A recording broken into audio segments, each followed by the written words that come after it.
nós pedimos em o nome de Jesus, que a Tua palavra venha alimentar-nos nesse momento. Que esta pessoa que entrou aqui hoje preocupada, talvez até desesperada, porque situações têm surgido e ela não sabe como resolvê-las, que ela possa sair daqui, ó Deus, com uma direção para a vida dela. É o que te pedimos em nome do Senhor Jesus. Graças a Deus. Amém? Nós temos falado para as pessoas, na quarta-feira nós falávamos sobre isso, e eu gostaria de continuar falando. O que tem ocupado mais o nosso tempo? O que tem trazido mais preocupação para o nosso coração? Os prazeres do ser humano é o que causam, na verdade, os maiores problemas que ele tem. O prazer, a vontade, o desejo de conquistar, de alcançar isso ou aquilo, a correria, do dia a dia, a ansiedade, problemas que não se resolvem, que vão se acumulando, faz a pessoa perder o foco das coisas de Deus, faz a pessoa deixar as coisas de Deus de lado e começar a viver em função só de cada dia, dos problemas do dia a dia. E quando você deixa as coisas espirituais, preste bastante atenção, quando você deixa as coisas espirituais de lado e você começa a viver em função das coisas materiais, nenhum e nem outro vai bem. Nós começamos a reunião falando para você hoje, Deus precisa fazer uma transformação na vida do homem de dentro para fora. Só que Deus não faz isso sozinho. Pessoal, depois da criação do homem, pode ver na Bíblia, depois da criação do homem, está lá em Gênesis, Deus não fez mais absolutamente nada sem a participação do homem. Antes do homem, Ele criou o céu, o sol, a lua, as estrelas, os animais. E a Bíblia diz que Deus fez o homem. Daquele dia em diante, tudo que Deus vai fazer tem a participação do homem. O que eu entendo com isso, pessoal? Se eu quero que Deus trabalhe na minha vida, não basta eu estar dentro de uma igreja dizendo glória e aleluia. Não basta. Eu preciso participar disso. Eu preciso me empenhar para isso. Eu preciso me colocar à disposição disso. Se eu não me empenhar para isso, não me preocupar com isso, não cooperar, a Bíblia diz que nós somos cooperadores de Deus. Já leu? O apóstolo Paulo fala que nós somos cooperadores de Deus. Eu tenho que cooperar se eu quero que Deus venha transformar a minha vida, se eu quero que Deus venha mudar a minha vida. Ah, mas eu não estou fazendo, pastor, nada de errado. Eu não estou no pecado, não estou na prostituição, não estou no roubo, não estou nos vícios. Sim, você deu um passo, você se libertou. Só que agora entra você cooperar, você começar a fazer aquilo que Deus vai determinar que você faça. Vai ser um processo. Tem um processo, pessoal. Quem dera a gente chegasse na igreja, parasse de fazer as coisas erradas e tudo começasse a mudar. Quem gostaria que mudasse de hoje para amanhã? Vai assim com a mão, deixa eu ver. Todos nós. Mas eu pergunto para a senhora que está aqui, a senhora que está aqui, o senhor que veio aqui hoje, o que você tem feito para que isso que você tanto deseja aconteça na sua vida? Deus sabe que você precisa. Deus sabe que você quer. Deus sabe da sua necessidade. Mas o nosso papel é cooperar. Veja, o povo parou diante do mar vermelho, começou a clamar, não é isso? Começou a orar a Deus, e agora estamos perdidos. Olha aí o exército de Faraó vindo atrás de nós, vão nos esmagar. Eles são soldados, eles sabem lutar. A única coisa que a gente sabe é amassar barro, é fazer tijolo. E eles sabem lutar. Eles vão nos destroçar. Se a gente for em frente, tem o mar. Quer dizer, não tinha saída para eles. Clamando. A Bíblia diz que Deus falou para Moisés: Moisés, ei Moisés, fala para o povo, para de orar agora e começa a marchar. E você, Moisés, vai lá no mar. O que você tem na mão? Ah, eu tenho um cajado. Eu era pastor de ovelha e me sobrou aqui um cajado. O cajado representava na mão do pastor de ovelhas autoridade. Tem um cajado aí? Tem um cajado aí? O cajado representa a autoridade. A ovelha, o pastor com o cajado, a ovelha obedece. Com o cajado na mão, a ovelha obedece. Deus falou: o que você tem na mão? A única coisa que Moisés tinha era o cajado. O cajado representa o quê? A autoridade. O que você tem? Talvez você diga assim: pastor, não tenho nada. Tem uma mulher lá, mais bonita do que eu, mais nova do que eu, mais atraente do que eu, que está seduzindo meu marido. Eu não tenho nada mais, a idade já chegou, o tempo já passou. O que eu vou fazer, pastor? Obrigado. Aqui, isso aqui é um cajado. Isso aqui é um cajado. Quero ver não obedecer com isso aqui na mão, é ou não é? É ou não é? Obedece para ver. O cajado, e tem esse aqui por um objetivo. A ovelha queria se desgarrar, a ovelha queria se desviar, queria cair no precipício. O pastor vai lá. Vem cá você. Vem cá, ovelhinha. Aqui, ó. Para trazer a ovelha, o cajado fazia com que a ovelhinha ficasse perto do pastor. Se a ovelha tentasse se afastar, o pastor, ela vem para cá, vem para cá. Você é daqui, do tempo dos milagres, rapaz. Não é? Você não vai embora daqui, não. O cajado representava autoridade na mão do pastor. Você também tem um cajado. O que representa autoridade hoje? A minha fé. A minha fé, a minha autoridade sobre os demônios, sobre o inferno, o espírito que atua no casamento, que atua na saúde, demônio que atua na vida financeira, que quer me tirar da presença de Deus, que me induz ao pecado. Eu tenho a fé, eu tenho a autoridade sobre ele.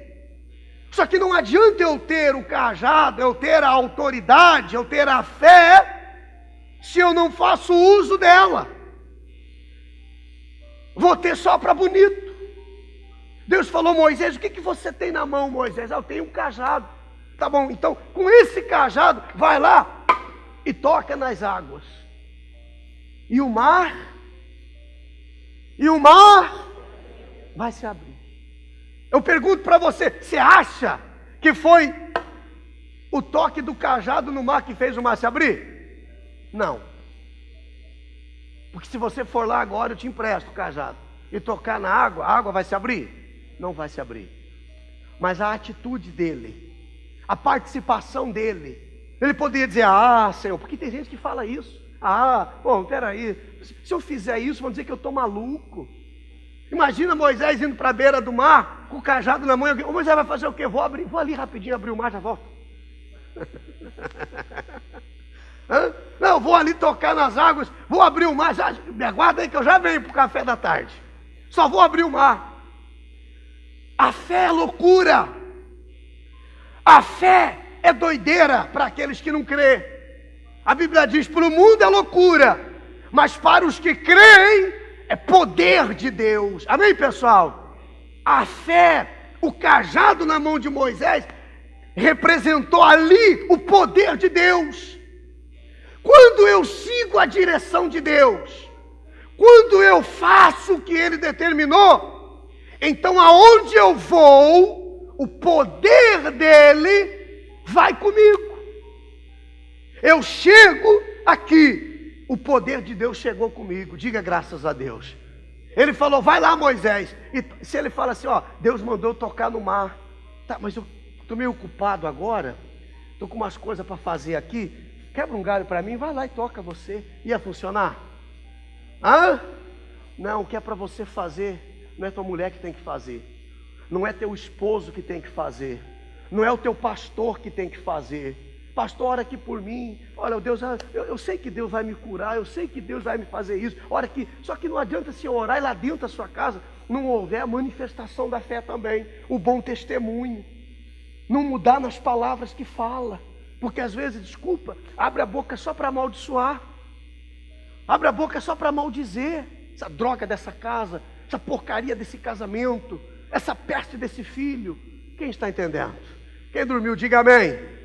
Oh meu Deus, oh gente, me ajuda aí pessoal, vocês estão compreendendo a palavra? Ele foi lá e tocou, simplesmente tocou, uma coisa simples, só que o que ele fez, foi Deus quem mandou ele fazer. Então junto com aquela atitude de tocar o cajado, foi o poder de Deus e fez o mar se abrir. Está vendo? Ele participou, Deus abriu, mas quem provocou foi Moisés. Deus faz o milagre, mas eu provoco esse milagre na minha vida. Deus transformou a água em vinho, Deus transformou, mas você veja que Maria chamou os garçons e disse assim, ó o seguinte, tudo que ele fizer, tudo que ele mandar, vocês fazem. Está vendo? Sempre tem a participação. Aí Jesus falou, tem talha, o que tem nessa talha aí? Está cheia d'água, traz ela aqui para mim. 7 talhas, coloca aqui as 7 talhas. Abençoa, agora leva lá e serve para o povo. Teve a participação, aquela água transformou-se em vinho. A muralha de Jericó era intransponível, 30 a 50 centímetros de espessura. Isso aqui, ó, a muralha. 30 a 50 centímetros de espessura, a muralha de Jericó. Um muro intransponível. Ninguém entrava e ninguém saía de Jericó. Só que lá dentro estavam as riquezas. E Deus falou, Josué, seguinte Josué, você vai contar aí 7 dias. E todo dia vocês vão dar uma volta em redor dessas muralhas. Vocês vão marchar em volta das muralhas. Por quê? Porque no 7º dia a muralha vai cair.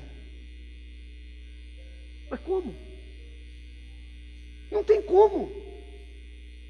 Eu também fico imaginando, pessoal, a galera toda lá rodando em volta da muralha, e alguém pergunta, vem cá, vocês estão fazendo o que aí? Não, é que no 7º dia essa muralha aqui vai cair. Dizer, meu Deus, é tudo maluco esse povo, isso é tudo doido, esse pessoal é tudo pancado da cabeça. E a Bíblia diz que no 7º dia, Deus falou para José, estava na expectativa, é hoje, hein? É hoje, hein? É hoje que cai. Deus falou, Josué, agora vocês vão, num dia vocês vão dar 7 voltas. Então foram 13 voltas ao derredor daquela muralha. Na 13ª volta, Deus mandou o povo tocar uma trombeta. E sabe o que aconteceu? Sabe, né? As muralhas ruíram. As muralhas caíram. Pessoal, não importa como que vai acontecer, porque é Deus quem vai fazer. Importa se eu estou cooperando para que aquilo aconteça. Porque se eu não estiver cooperando, não vai acontecer. Eles deram as voltas e não era possível aquilo acontecer, era uma loucura. Mas a muralha caiu. Aí Jesus chega na cidade onde Lázaro estava morto, sepultado 4 dias. 4 dias. Você já foi em velório? Já? Quem já foi em velório? Foi em velório? Então, você sabe que o tempo máximo que pode ficar ali o cadáver, o corpo, é 24 horas. Por que será? Sabe ou não? Por que, Carla? Começa a feder. E se está fedendo é porque está o quê? Apodrecendo. Os órgãos já estão entrando em estado de decomposição. Sim ou não? Vocês estão comigo aqui, pessoal? Quem está aí, diga eu. Os órgãos já estavam apodrecendo. Rim, pulmão, o cerebelo. Já estava apodrecendo tudo. Jesus falou assim, eu vou lá. Eu vou lá. Onde é o túmulo? Lá em tal lugar. Jesus foi lá. Quando Jesus chegou na porta do túmulo, deixa eu só voltar um pouquinho. Deus poderia abrir o mar vermelho sem Moisés tocar na água? Sim ou não? Poderia. Ele poderia soprar e a muralha cair sem que o povo desse as voltas? Poderia. Ele chegou no túmulo e mandou fazer o quê? Tira a pedra. Ele poderia ressuscitar Lázaro com pedra e tudo? Poderia. Mas você veja que ele sempre trouxe o homem para participar daquilo que ele queria fazer. Quem entendeu até aqui? Tira a pedra. Aí Marta, ô Jesus, sempre tem as Martas, né? Sempre tem as Martas. Desculpa, dona Marta. Desculpa. Mas a senhora entende o que eu quero dizer, né, dona? Sempre tem as Martas. Ô Jesus, já está cheirando mal, já está fedendo, já apodreceu. Aí Jesus virou para ela e disse assim, ô Marta, não te disse eu que aquele que crê, verá a glória de Deus? Eu não estou perguntando como é que está. Eu não estou perguntando qual o estado dele. Eu só estou pedindo que vocês tirem a pedra, que você participe. Alguém tirou a pedra, alguém removeu a pedra, e a Bíblia diz que Lázaro saiu para fora. Aconteceu o milagre da ressurreição. Houve a participação do homem. Deus, para salvar a família de Noé, falou, Noé, vai vir um dilúvio. Eu vou acabar com essa raça que não quer nada comigo. Esse pessoal que está aí, ó, comendo, bebendo, casando, que é o que eu vou ler já já para vocês. O Espírito Santo me deu aqui uma outra direção, mas já vou chegar lá. Está todo mundo aí comendo, bebendo, festejando, e Deus que é bom nada. Ó, Moisés, Noé, eu vou salvar a sua família. Só que tem uma coisa, faz uma arca.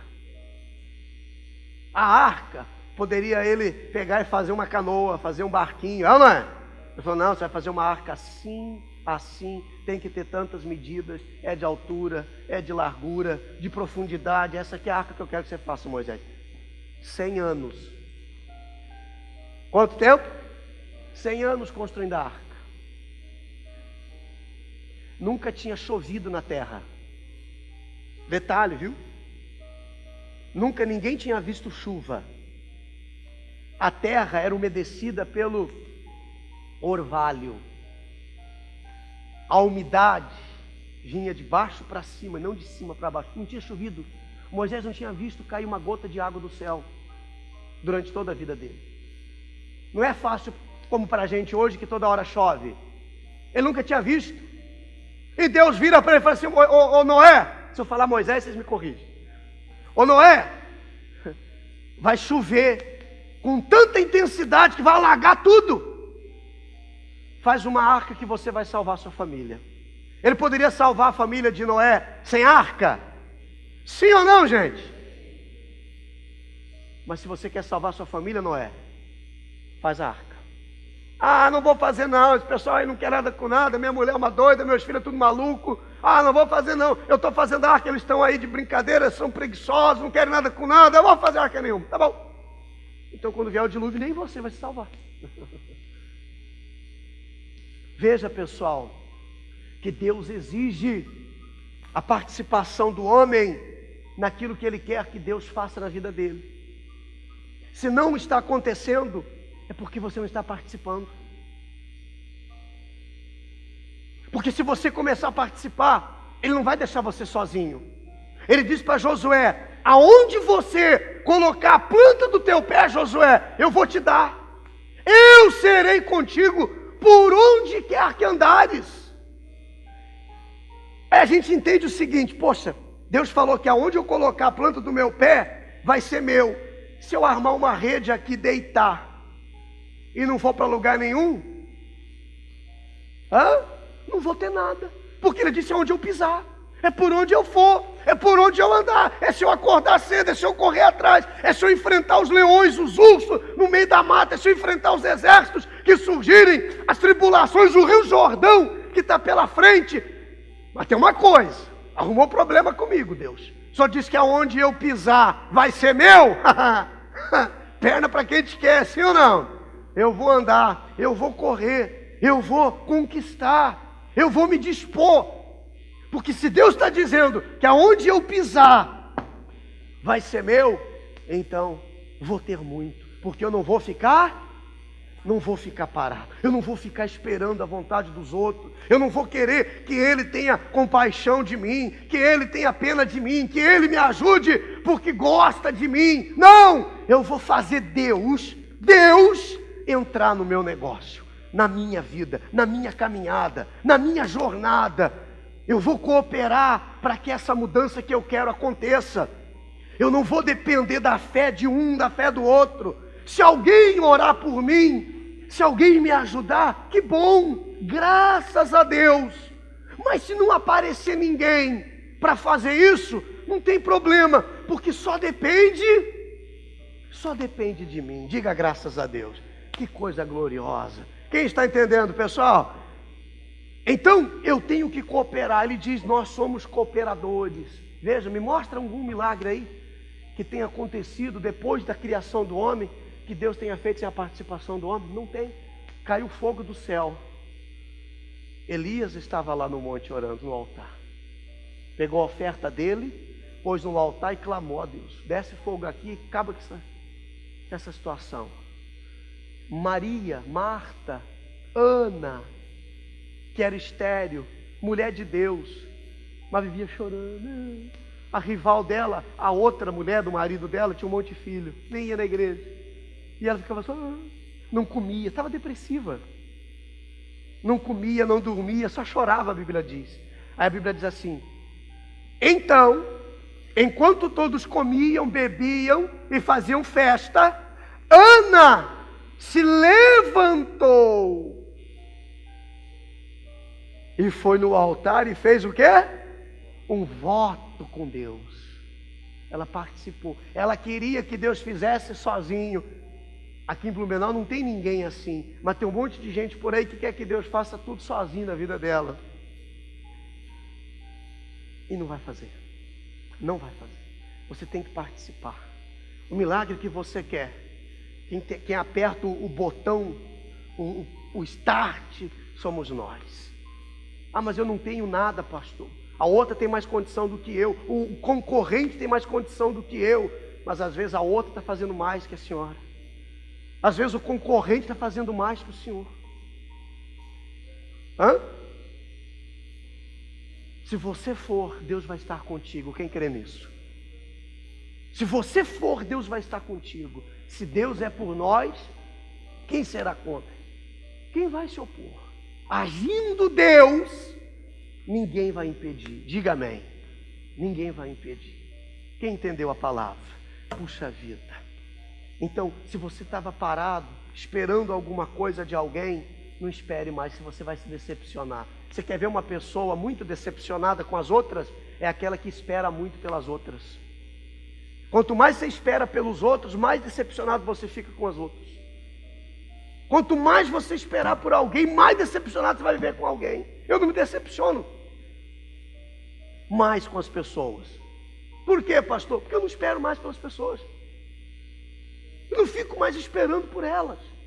Porque enquanto você esperar por alguém, você vai... Porque esse alguém é humano, como eu, cheio de falhas. Se você esperar por mim, pode acontecer de você se decepcionar. Por que você vai se decepcionar? Porque eu sou humano, e o humano, ele é cheio de falhas. Mas se você esperar em Deus, A Bíblia diz assim, ó, olha o que a Bíblia diz, pessoal: os que confiam, os que esperam no Senhor, são como os montes de Sião, que não se abalam. Diga glória a Deus. Não se abala. Tem muita gente abalada, pessoal. Quer ver? Abra sua Bíblia, por favor, no livro de Gênesis. É o primeiro livro da Bíblia. Livro de Gênesis. Mudou tudo aqui. Livro de Gênesis, capítulo 3, capítulo 2, já eu vou lá no 3. Esta é a gênese dos céus e da terra, quando foram criados. Quando o Senhor Deus os criou, não havia nenhuma planta do campo na terra, pois ainda nenhuma erva do campo havia brotado, porque o Senhor Deus não fizera chover sobre a terra. Também não havia homem para lavrar o solo, mas uma neblina subia da terra e regava toda a superfície do solo. Então formou o Senhor Deus ao homem do pó da terra, e lhe soprou nas narinas o fôlego de vida, e o homem passou a ser alma vivente. E plantou o Senhor Deus um jardim no Éden, na direção do Oriente, e pôs nele o homem que havia formado. Do solo fez o Senhor Deus brotar toda sorte de árvores, agradáveis à vista e boas para alimento, e uma árvore da vida no meio do jardim, que era a árvore do conhecimento do bem e do mal. Saía um rio do Éden para regar o jardim, e dali se dividia, repartindo-se em 4 braços. E aí o nome dos rios. Aí você vai no versículo, para a gente não interessa o nome do rio, né? Tem pessoas que gostam de estudar muita história e vai se alongando muito. Eu vou mais naquilo que Deus quer fazer hoje na nossa vida. Diga graças a Deus. Tomou, pois, o Senhor Deus ao homem e colocou no jardim para o cultivar e o guardar. E o Senhor lhe deu uma ordem. O reino de Deus, ele tem como base ordem e disciplina. Deus fez tudo perfeito, sim ou não? Trouxe o homem, colocou o homem lá, mas deu ao homem o quê? Uma ordem. Vocês vão viver assim. Não é que Deus pôs um cabresto. Aliás, Deus até é tão extraordinário que dá o poder do livre arbítrio. Colocou uma árvore no meio, poderia ele ter feito uma cerca, botar uma cerca elétrica em volta da árvore, sim ou não? Botar umas câmeras de segurança em volta da árvore, botar uns cachorros, bulldog em volta da árvore, e dizer assim, ó, aqui vocês não vão conseguir chegar. Mas não, ele fez tudo perfeito, criou o homem, colocou o homem lá, e simplesmente deixou uma ordem, ó, aqui não é para você mexer, não é para você tocar. Deu-lhes uma ordem. Qual é a ordem? Versículo? Qual versículo? Toda árvore do jardim comerás livremente, mas da árvore do conhecimento do bem e do mal não comereis, porque no dia que dela comeres, certamente morrerás. Então ele deixou uma ordem, dizendo a você, não vai fazer isso aqui. Você vai estar livre para comer. Quer dizer, tinha lá tudo, mas os olhos já puxavam para aquilo que Deus falou para não fazer. E o ser humano é assim. Parece que aquilo que é proibido é mais atrativo. O diabo trabalha com isso. Eu estava vindo de viagem ontem, e aí eu parei na estrada e fui usar o banheiro da estrada. Olha só, isso aqui me veio na memória agora. E tinha um quadrinho, uma folha escrita assim, acima da torneira, se lavava a mão. Por favor, não mexa aqui. Uma folha branca colada assim na parede. Por favor, você não imagina a minha curiosidade para ver o que tinha ali, rapaz.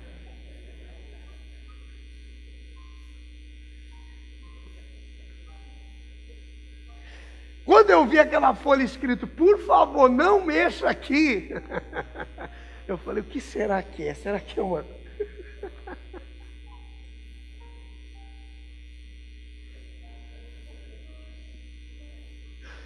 A vontade de puxar a pontinha e olhar, ela não é. Se não dava para ver para o outro lado, não tinha alguém ali espiando, eu sei lá, mas... Se tivesse simplesmente a folha lá, um tampão lá, não ia causar tanta curiosidade. E por causa disso, em nós, o diabo trabalha para que a pessoa venha ter mais desejo, prazer por aquilo que não se pode. Deus falou, aqui você não vai tocar. E ali Satanás começou a trabalhar. Porque assim, para terminar, para encerrar, ou nós cooperamos com Deus para mudar a história da nossa vida, ou nós cooperamos com Satanás para destruir a nossa vida. Assim como Deus não trabalha sozinho na minha vida para transformá-la, Satanás também não trabalha sozinho na minha vida para destruí-la. Eu coopero para uma coisa ou para outra. Satanás destruiu tudo. Eu cooperei, eu permiti, eu deixei, eu dei vazão. Porque ele me deu autoridade. Deus me deu autoridade. Eu tenho um cajado, a fé, para que eu possa pisar. Está escrito, eu vos dou autoridade para você pisar. Aí vem a queda do homem, que a gente vai estudar mais para frente. A queda do homem, por que ele caiu? O diabo foi lá e tomou dele a autoridade. Deus deu autoridade. O diabo foi lá e falou assim, ó, vai lá. Ele falou o quê? Falou que a gente não pode mexer. Não, não é bem assim. Não é desse jeito. Não precisa tudo isso. E ele foi lá e comeu. A mulher, né? Foi lá e comeu. E não contente ainda, deu para o marido comer da fruta. Aí Deus apareceu. Deus chegou, falou, ô Adão, o que você fez? Foi ela, Deus.